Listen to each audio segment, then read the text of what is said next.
ваша демонстрация,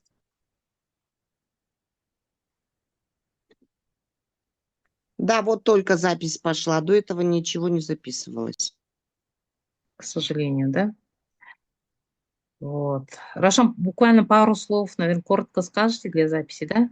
О вашей работе. Очень А, коротко. ну, опять то же самое, да?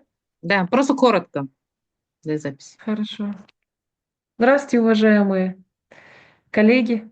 Очень рада вас видеть. Я учитель художественного труда гимназии номер 35. И в своем учебном пособии это «Воспитание гуманистической культуры личности, учащие средствами изобразительного искусства» описала именно, дала возможность тому, что это является, представляет собой руководство для художников-педагогов, именно развивающим среднего звена.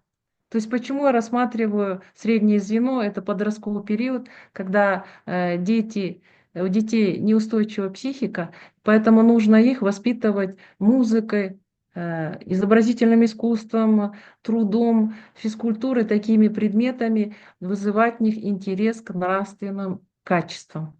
В данном случае в содержании курса рассматривается сущность гуманистической культуры, рассматривается история развития там, культуры гуманистической, описываются такие, как зарубежные психологи, педагоги, советские психологи, педагоги, естественно, э,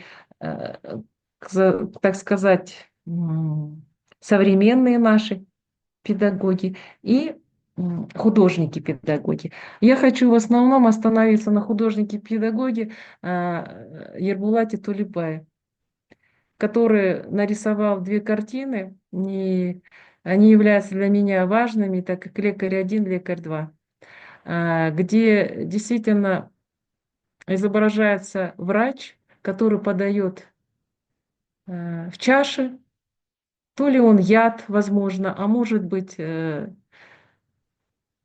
лекарства. То есть смысл в том, что от нас, художника-педагогов, зависит самое важное, что мы подаем, что мы преподносим нашим детям. Любовь мы преподносим и чувства свои, или мы их подавляем, несем негативную энергию, то есть это яд. Таким образом, здесь очень много презентаций написано, очень серьезно, обосновано, что такое актуально, что такое еще. Но хочу сказать, что самое главное, что художественное воспитание, оно дает возможность детям, именно детям, развиваться раз, второе, они могут как бы показывать свои таланты.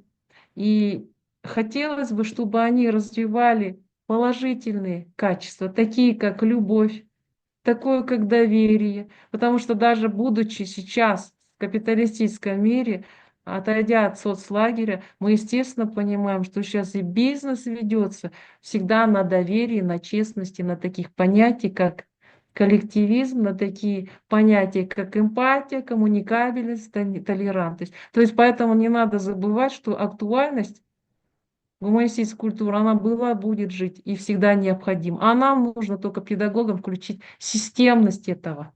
Системность везде, в университетах и в школе. Благодарю вас за внимание. Все как бы в моей работе. Спасибо большое. Так, теперь я продолжаю, дальше продолжаем конференцию. Сейчас я буду выступать, коллеги. Так, я написала работу методические рекомендации для директоров школ. Найду, секундочку. Для директоров школ. Қазақ тілінде айтайын ең алдымен. Қазір іздеп отырмын, бір минут.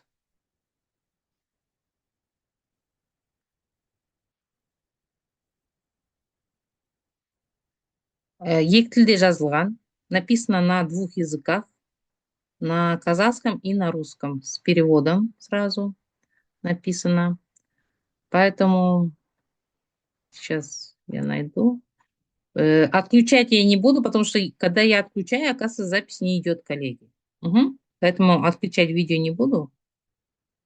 Вчера у нас по-другому было немного. Так, могу включить сейчас. Вот теперь идет, да? Теперь есть. Да, теперь есть. Спасибо большое. Так. Мектеп басшыларына арналған методический рекомендация дейді ғой, кітап жазғанбыз. 3 директор мектебі қосылып, Ганибет мектебінің директоры Скакова Саятовна, әдіскер, және Жамбыл облысының Жамбыл ауданының білім бөлімінің психология методикалық түзету кабинетінің басшысы Жапарова Айша Тұрсынбековна, Жамбыл облысы әкімдігінің Гранитогорск санаторий мектеп-интернат басшысы Елемесова Данара Қалчыбаевна үшеуміз қосылып, мектепте ерекше білім беру қажеттіліктеріне бар балалар күнделікті жұмыс кезінде ұйымдастырушылық мәселелер мен жағдайлар бойынша білім беру ұйымдастырушыларының басшылары мұғалімдеріне әдістемелік ұсынымдарды жазғанбыз. Бұл әдістемелік не туралы? Оқу қиындылықтарының сипаты туралы ақпарат жинау және оқушыға оқыту. Бұл жұмысты жазған уақытында, жазған барысында біз әртүрлі кітаптерді оқыдық, әртүрлі әдістемелік ұсынымдарды оқыдық. Сол кезде оқыған кезде мектепте 1-2 сыныпта оқитын оқушылар, 3 сыныпта оқитын оқушыларды қалай білуге болады? Бұларда балалармен күнделікті жұмыс істеу кезде ерекшелігі бар ма екен, жоқ екен? Қалай білуге болады? Соны білу үшін біз жаңа анкеталық сұрақтарды көріп, осы жаңа әдістемелік ұсыныстардың ішінде, мақсаттың ішінде жалпы білім беру мектептерін ерекше білім беру қажеттіліктері бар оқушылардың психологиялық, педагогикалық сүйемелдеудің ұйымдастырушылық және әдістемелік негіздерін аштық. Міндеттерін жаздық, осы әдістемелік ұсынымдардың міндеттері, және де бұл жерде жұмыстың ортасында жұмыс барысы істей отырып қадамдар жаздық. 12 қадам, ол қадамдарды біз жазған жоқпыз, ол қадамды біздің әріптестер жазған. Бірақ біз талқылап, жаңғы әртүрлі әріптестердің жұмыстарын алып, осындай жаңғы не жасадық, құрастырма. Қадамдар, мысалы, бірінші қадам қандай бар? Арнайы жағдайлар жасау балаға. Баламен қалай жұмыс істеу керек? Оқу жоспары мен оқу бағдарламасын түзету және өзгерту, психологиялық, медициналық, педагогик консультациямен мектеп кеңесінің шешімдерін қабылданды. Оқу нәтижелерін, оқу жетістіктерін бағалау, тәсілдері түзету, ауыспалы, арнайы және балама оқыту әдістерін қолданыңыз дейді. Осындай әрі қарай өсіп оқып отырып, жаңа қалай арнайы жағдайлар жасау керек көруге болады. Екінші, толық оқымай қойын, я, әріптестер. Екінші қадам оқушыны тексеру. Оқушыны тексеру барысында жаңғы әртүрлі әдістемелік сұрақтарды қоюға болады. Анкетирование дейді. Мысалы, мен қазір сізге төмен жағында көрсетейін. Біз қандай жерде теоретическая часть дейді ғой, теориялық жаңғы сұрақтарды 20 бетте, қалған 80 бет біз жаңғы қосымша жұмыс барысында қалай қолдану керек, қосымшаны салғанбыз осы жұмысқа. Бәрі міне, осы жұмыс бойынша біз әртүрлі семинар өткіземіз. Қалай жұмыс істеу керек балалармен, не істеу керек балалармен. Міне, мысалы, бірінші қосымшада ерекше білім беру қажеттіліктерін бағалау және оқушыға психологиялық, педагогик қолдау мазмұнын анықтау үшін мұғалім мен мамандардың құжаттамасының үлгілері.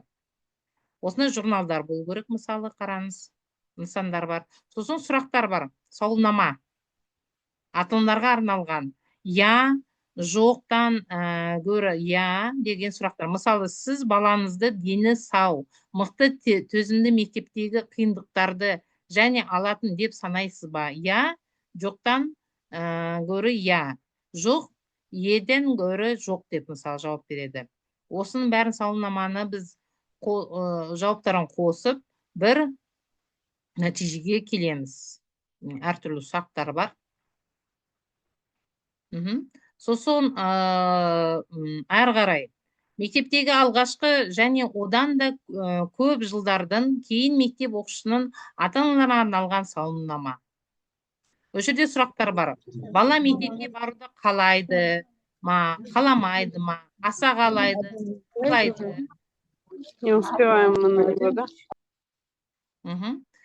Сосын міне басқа сұрақтар да бар. Сұрақтан сауалнамадан кейін оқушының ата-анасымен әңгімелесу хаттамасы.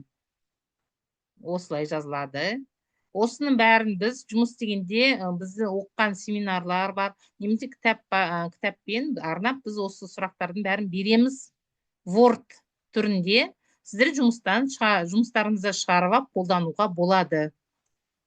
Қарым-қатынастық төлқұжат, балалардың қарым-қатынасымен жазасыздар. Сосын екінші нысаны сабақта оқушыны бақылау хаттамасы. Осы жерде міне мысалы қандай сабақтар бар? Мысалы пәндер жазасыздар. Математика, қазақ тілін оқу, сурет салу мүмкін, физкультура, орыс тілі, ағылшын тілі дегенде, осы жерде баланың сіз жазасыздар баға түрінде. Мысалы 10 балмен 2 бал, 4 бал, 6 бал, 7 бал деп, мысалы, қалай бала өз-өзін көрсетеді сабақтың үстінде. Сыныптағы мінез күлкі. Мысалы, математика пән бойынша. Мінез күлкісі қалай болады? 4 бал, 6 бал, мысалы. Мысалы, қараңыз, мынау бірінші не ғой? Бірінші бөлім ғой. Бірінші сұрағы, қыз ба, мазасыз, сабақта отырмайды, істі соңына дейін аяқтамайды бұл балалар. Мысалы, осы жерде жазасыз, 10 бал. Немесе мұғалімді және немесе балаларға сабақта кедергі келдіреді бұндай балалар. Осы жерге жазасыз 10 бал. Мысалы, немесе мына жерге, немесе мына 1-ден 6-шы пунктқа дейін жазасыздар. Мұғалімнің жалпы айтқан нұсқаулығын қабылдамайды деп.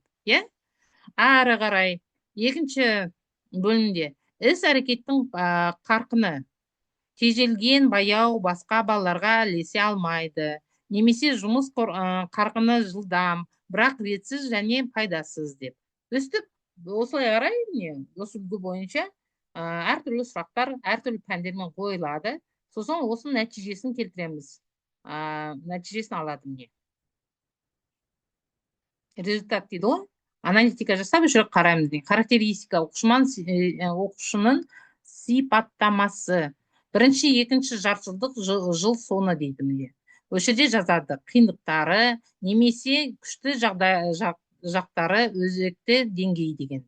Оқу, жазу, математика, басқа пәндер, бағдарлама сәйкес қолда бар дағдылар сипатталанады деп. Қай сыныпта сәйкес келетін көрсетіледі, 90-ға сәйкес келеді деп. Қиындықтар, және де қиындықтары үшін жазасыздар. Әрі қарай міне мысалы сөйлеу өзіндік және түсіну деп. Осындай әртүрлі біз нысандарды салғамыз жұмыс істеу үшін, күнделікті жұмыс барысында қолдану үшін. Сұрақтарыңыз болса қоюға болады. Осыдан қараңыз, журналдар қалай жасау керек, журналдарды міне, әртүрлі журналдар, психологик, эмоционалдық мінез, құлықтар мысалы ерекшеліктері. Мысалы қараңыз, құрметті әріптестер, осы нұсқаулықпен пайдаланылып, сіздер жұмыста психолог болмасаңыз да, педагог болсаңыз да пайдалануға болады. Сіздердің жұмыстан жеңіл болсын деп, осы арналып жазғамыз осыны. Сұрақтарыңыз бар ма екен? Сұрақтарыңыз жоқ болса, мен аяқтайын. Тыңдағаныңызға рахмет, үлкен мұқият тыңдағандарыңызға.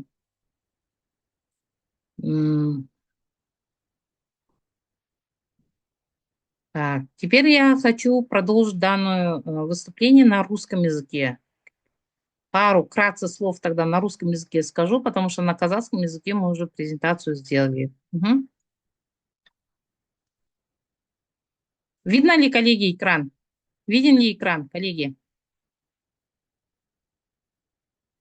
Видно?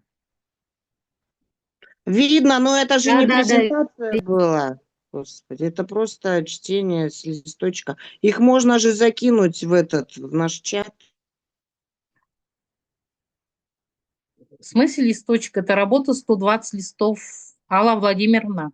120 листов – Нет, это вы работа сказали, по... что презентация. Это же не презентация. Почему не презентация? делать- Я презентовала Нет. свою работу как директор школы, методические рекомендации на казахском Ну, у нас языке. так Сейчас никто я на директора русском не языке буду делают. показывать. Первый раз вижу.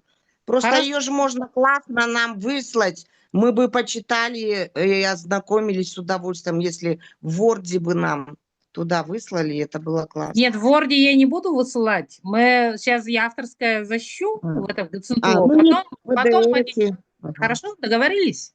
Эта работа как раз и предназначена для того, чтобы педагоги использовали каждый день на работе. Я бы хотела попросить вас тоже сдерживать свои эмоции, вот это вот лишние слова не говорить, господи, и все такое. Договорились?